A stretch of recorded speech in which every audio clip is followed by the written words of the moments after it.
Okay, so the purpose of this video clip is to show you how to take data that you've captured from Microsoft Forms, export it into Excel so that you can use it as a spreadsheet, and also then how to turn it into a CSV file so that you can pull it into J2Data and do some database work from within there as well.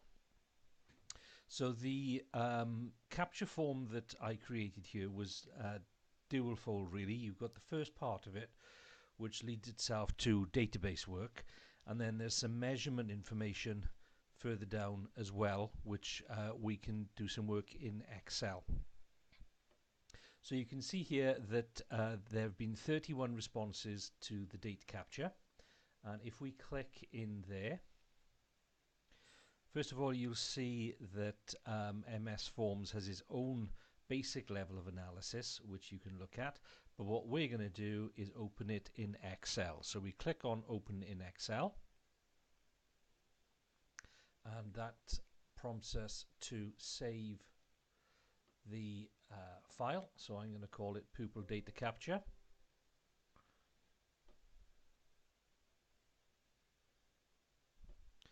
and open that. And you'll see when that opens that it opens as a formatted spreadsheet.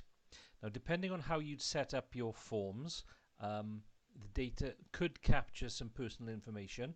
You'll see there that I ended up having to input all the data, so it's all me. So we're going to do some cleaning up of that data before we can make much use of it. So in order to do that, I'm going to move my cursor to that top little square there to highlight everything. Right click the mouse button, copy, and then add another tab, and right click or paste, and what you want to do is paste values. So that takes all the formatting out of the spreadsheet. So that's the first stage. The next thing that we're going to do is to delete these columns here which I don't want to use, which is where the personal data would be. So I'm going to highlight those, right click and delete. And what you'll see here, this top row is where the fields or the sort of record field names are going to exist. And at the moment what's in there are the actual questions that you've got from Microsoft Forms. Now when you try to pull that into a database, it won't be able to deal with record names that long. Excuse me.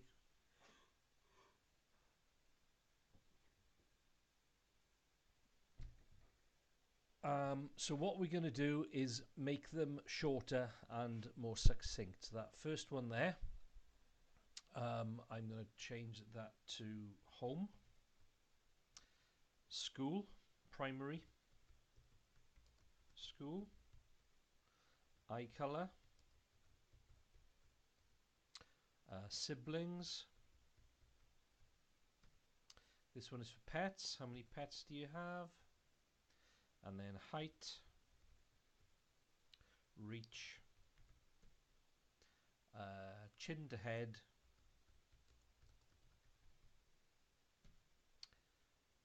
foot length,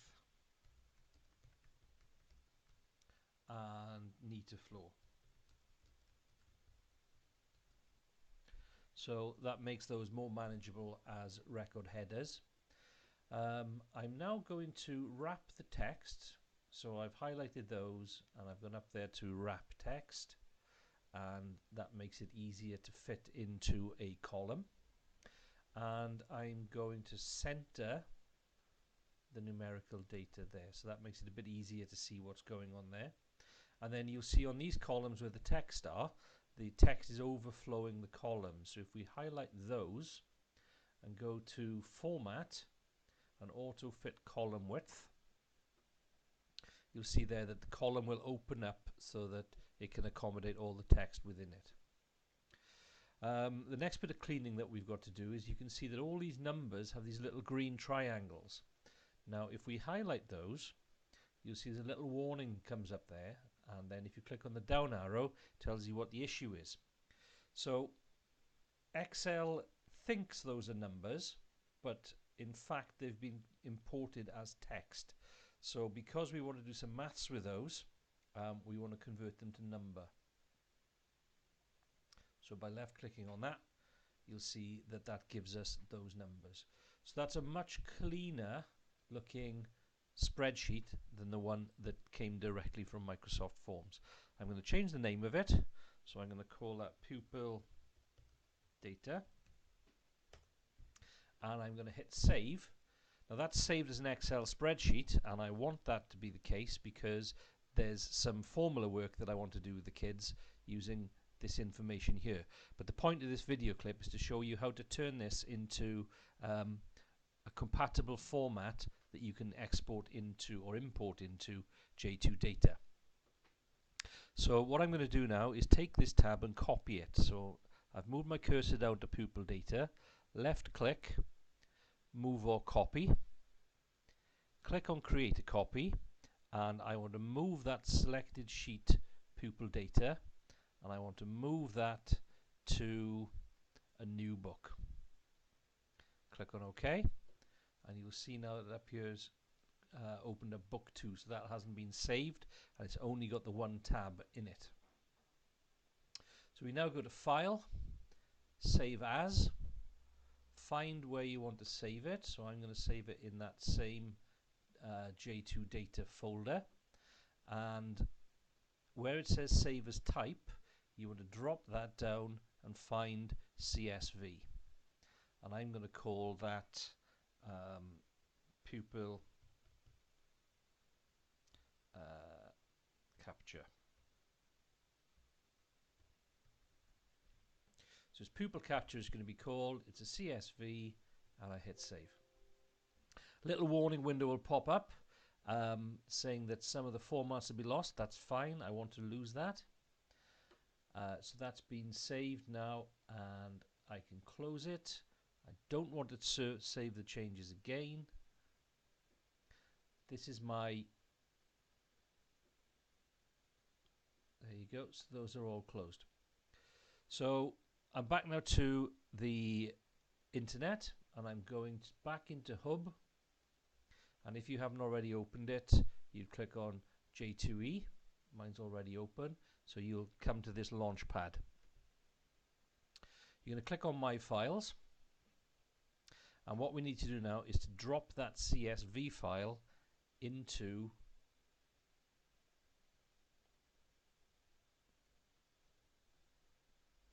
that little pad there. So the CSV is this one. There's two there, that's the previous one, so this is the most recent. So I'm going to drop that in there, and you can see that under today it appears there, pupil capture.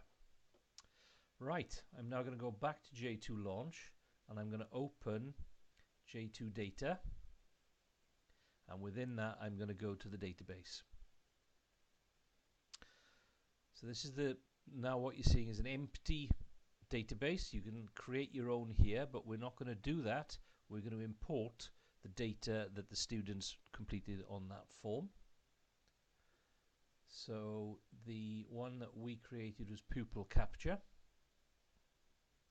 Open, and there you can see that that has now been brought in as a database. So these were the row 1 on the spreadsheet that we changed the titles, and this was the actual data. And then when you go back into My Files,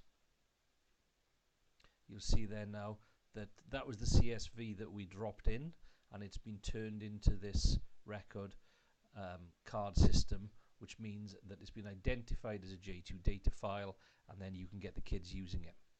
So all of that was work to be done in the background in between lessons. So at the end of one lesson, you would have wanted the kids to enter all that information into Microsoft Forms.